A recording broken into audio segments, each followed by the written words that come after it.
días, mi nombre es José Gregorio Mejías Leal, estudiante de tercer año de Medicina de la Universidad Nacional Experimental Rómulo Gallego. En esta ocasión, para la cátedra de Medicina General, les voy a hablar sobre las generalidades del síndrome coronario.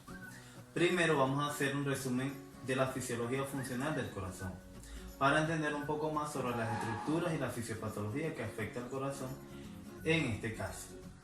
Bien, ¿el corazón qué es? El corazón es un órgano hueco que se circunscribe en 4 cavidades y que funciona de manera eléctrica a través del nodo sinusal, que es el sistema de conducción conformado por el nodo sinusal, el nodo auriculoventricular, el haz de His y las fibras de Purkinje. El corazón, el músculo cardíaco particularmente, tiene propiedades que ayudan a la contracción muscular, que son el automatismo, la contractilidad, la excitabilidad y la conductibilidad. ¿Qué es el automatismo? Y es la principal característica, que es que el corazón tiene la capacidad de regular su propia acción y adaptarla a las necesidades de su trabajo. Incluso si cortáramos las prolongaciones vagales del corazón, este continuaría funcionando de manera automática o de manera propia, por estímulo de sí mismo y de su actividad. El otro es muy importante, que es el inotropismo, que es la capacidad que tienen sus fibras musculares para almacenar energía cinética y contraerse para generar el latido cardíaco. El principal estímulo de un latido cardíaco viene a ser el llenado sanguíneo por parte de un sistema llamado diástole, que es la distensión de las fibras musculares del corazón, la cual impulsa por energía de succión la sangre hacia la aurícula derecha. Bien, en este caso inicia lo que es el ciclo cardíaco, que el ciclo cardíaco lo que es la diferencia entre las contracciones auriculares de un ciclo y el inicio de las contracciones auriculares de otro ciclo. Bien, el ciclo cardíaco se compone de sístole y diástole. La sístole ventricular viene a componerse de 2 fases, la fase isovolumétrica y la fase de eyección, así como la diástole ventricular se compone de una fase isovolumétrica y de una fase de llenado. Estas 2 fases, las primeras fases, que son las fases isovolumétricas, en el caso de la diástole lo que pasa es que al flujo de sangre, del llenado sanguíneo, lo que hace es que las fibras musculares se elonguen o se estiren hasta cierto punto donde puedan cambiar el volumen de la capa muscular. La fase de eyección es la fase en la cual estas fibras musculares almacenan la suficiente energía como para contraerse y eyectar el volumen sanguíneo a la cámara consiguiente. En la diástole, la fase isovolumétrica lo que hace es que el llenado no cambie el volumen de la cavidad ventricular, sino que sufre un llenado pasivo. Y la fase de llenado es propiamente donde el flujo de sangre que entra al ventrículo cambia el volumen de la cavidad ventricular para iniciar una sístole. Bien, ¿el gasto cardíaco qué es? El gasto cardíaco viene a ser la cantidad de sangre que el corazón eyecta después de una sístole, que viene en un minuto aproximadamente, que viene a ser en un total de 4 a 6 litros por minuto. El gasto cardíaco puede ser alterado principalmente por el ejercicio, el estrés, por la secreción de hormonas como esteroides, cortisol y respuestas inmunológicas y otras secreciones hormonales que desencadenan ciertas respuestas fisiológicas. En este caso entramos a hablar un poco sobre lo que es la fisiología eléctrica del corazón. El nodo sinusal es el principal excitador y el productor del impulso eléctrico, que se origina en el seno arterioso de la vena cava superior. Estas son células marcapasos que poseen un potencial en reposo muy inestable, lo que le da la capacidad de volver a cargar un potencial de acción a 1 milivoltio y despolarizarse para liberarlo a través de la membrana y de todo el músculo cardíaco a través del haz de His y las fibras de Purkinje. Primero lo que pasa es que el nodo sinusal, el potencial de acción, a la entrada de sodio hay una despolarización de la membrana. Entra sodio, sale potasio, la membrana adquiere una valencia 0, que es la primera fase del potencial de acción. La segunda fase es la fase de repolarización, donde empieza a salir potasio, y la membrana trata de adquirir nuevamente su valencia menos 90 milivoltios. ¿Qué pasa? Entra en este caso la fase número 3, que es la fase de meseta, en donde la entrada de calcio y la salida de sodio por los canales lentos mantiene el potencial de acción en una valencia o estable, para que se lleve a cabo una contracción completa del músculo cardíaco. La cuarta y última fase viene a ser la fase de hiperpolarización, donde salen por los canales lentos el potasio, por los canales rápidos, el potasio, y la membrana celular empieza a adquirir nuevamente su valencia. Este impulso eléctrico se origina en el nodo sinusal, se transmite al nodo auriculoventricular, que está en el tabique interventricular en la parte inferoposterior, y es transmitido a la fibra ADI y a las fibras de Purkinje.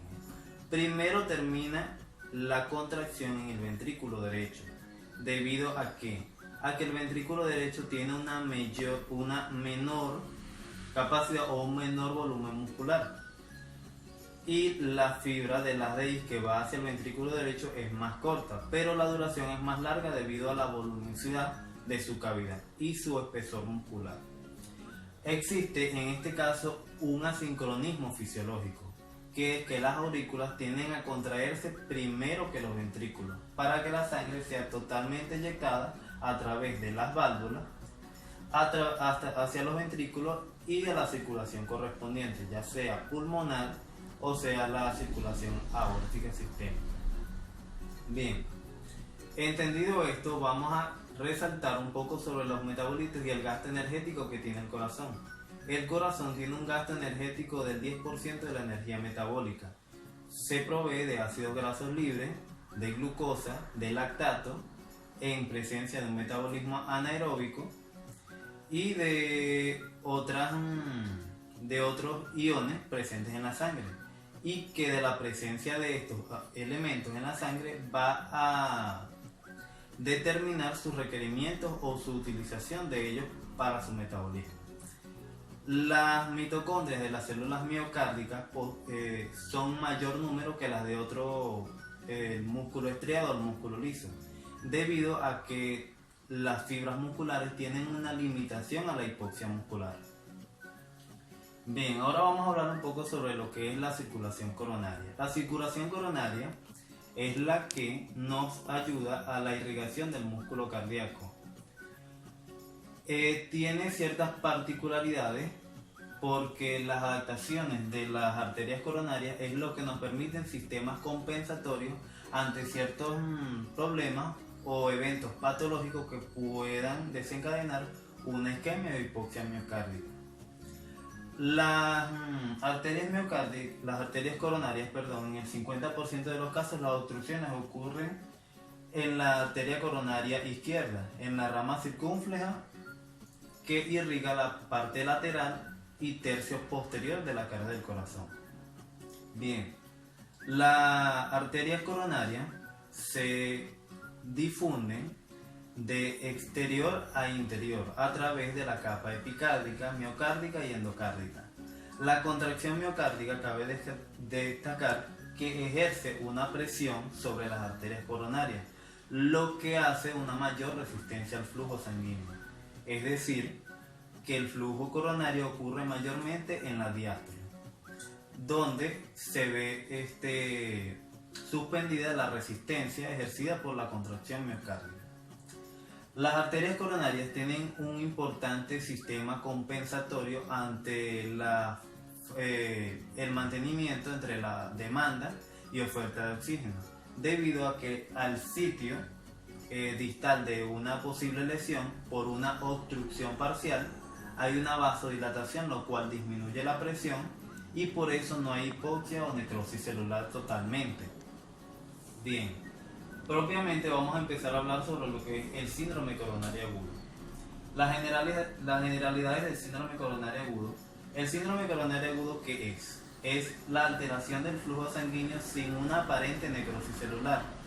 Esto es lo que lo diferencia propiamente de un infarto agudo al miocardio. Estas son un conjunto de patologías en las cuales podemos encontrar el infarto, que se subdivide en infarto con supranivel del segmento ST y con un infradesnivel del segmento ST. Además encontramos la angina inestable. Primero vamos a hablar un poco sobre el infarto. El infarto es propiamente ya una necrosis celular de las células miocárdicas establecida, que bien puede ser en este caso del síndrome coronario por una oclusión parcial o una oclusión completa de la arteria coronaria. Cuando hablamos de infarto con elevación del segmento ST o disminución del segmento ST, podemos también hablar sobre lo que es un infarto subendocárdico o un infarto transmural. ¿Qué pasa con el segmento, con una elevación del segmento ST? Esto lo que nos indica es que es un infarto transmural, que hay una oclusión completa de la arteria coronaria por la existencia de un trombo.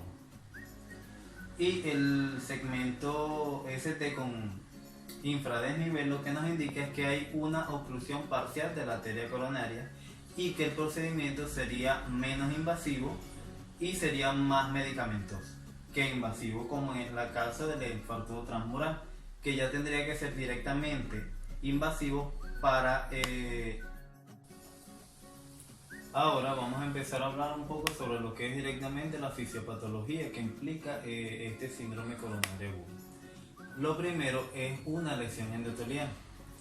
Luego sería la migración de las proteínas LDL a la túnica íntima externa de la arteria. ¿Qué pasa cuando estas proteínas LDL están en ausencia de las vitaminas antioxidantes A, D, E y K? Lo que pasa es que empiezan a oxidarse y empiezan a desencadenar una respuesta inflamatoria. Inmediatamente ocurre la migración de los monocitos y macrófagos al sitio de la inflamación. En una respuesta fagocitaria empiezan a comerse o a fagocitar las proteínas y se convierten en células espumosas debido a que sus lisosomas no están en la capacidad para degradar estas proteínas. Lo que hace luego es ocurrir una agregación de cada vez más células inmunológicas y más agregados de células espumosas. Al ocurrir esto, lo que pasa luego es la migración del músculo liso, componiéndose entonces una capa de músculo liso externa muy débil y más externa hacia lo que es la luz arterial, y que es la capa que tiende a romperse. Al romperse esta capa, lo que se desencadena es la respuesta de agregación plaquetaria y propiamente la cascada de coagulación, ocurriendo en este caso un infarto transmural, que es por la oclusión completa a causa de la formación de un trombo en la arteria coronaria. Las placas de ateroma se dividen en frágiles y firmes, que estas serían las del infarto subendocárdico, que es cuando se forman y solo parcialmente obstruyen la arteria. Bien, vamos a hablar sobre lo que es infarto y lo que es angina, que ya vendría a ser un poco sobre los criterios de lo que es el síndrome coronario agudo. En el infarto con elevación de ST bien sabemos que es la oclusión total de la arteria y que hay una posible necrosis celular en progreso hacia un infarto de miocardio propiamente dicho. Un infradesnivel del segmento ST nos marca una oclusión parcial. Una oclusión parcial de la arteria coronaria nos va a poder desencadenar en su progresión lo que es una angina inestable, que es la obstrucción progresiva de una arteria coronaria y que desencadena eventos de arritmia cardíaca por una demanda de oxígeno a causa de una hipoxia muscular. Los criterios esenciales para identificar alguna de estas patologías son los marcadores cardíacos, que vienen a ser la troponina y la troponina T, la mioglobina y la CBMK. ¿Qué pasa con estas proteínas? Ellas son liberadas a causa de la hipoxia muscular y tienen un tiempo en la sangre de aproximadamente 24 horas. Se pueden detectar, en el caso de la troponina, que es la principal, a la primera hora o a la tercera hora de empezar la progresión del evento. La CBMK tiene una duración de 48 horas, pero se liberan solamente a las 4 o 5 horas de haber ocurrido el evento. Entonces, la determinación de estos factores es importante en la primera hora o en las primeras 3 horas de la progresión del evento.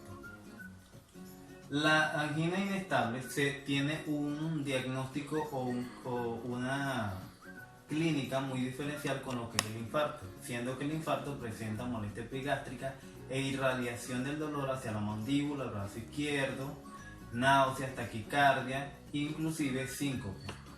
En el caso de la angina inestable, náuseas, fatiga, diaforesis, cianosis y taquicardia.